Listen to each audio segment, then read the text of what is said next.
The Israeli army gets the green light to move into Gaza. Netanyahu says warriors are ready.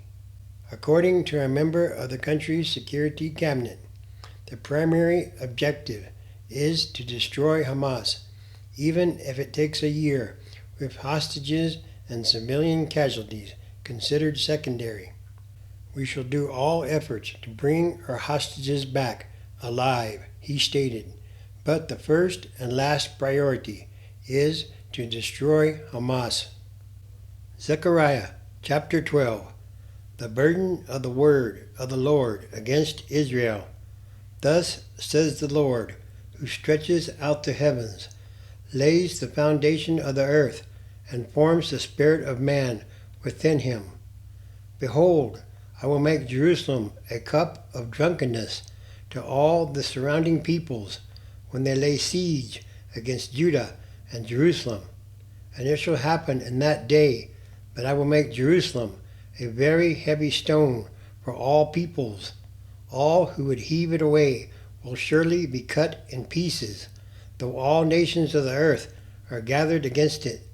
In that day, says the Lord, I will strike every horse with confusion and its rider with madness. I will open my eyes on the house of Judah, and will strike every horse of the peoples with blindness.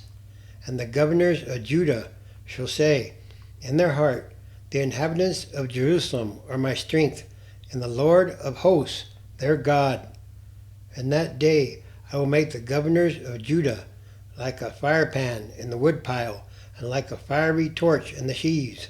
They shall devour all the surrounding peoples on the right hand and on the left, but Jerusalem shall be inhabited again in her own place, Jerusalem.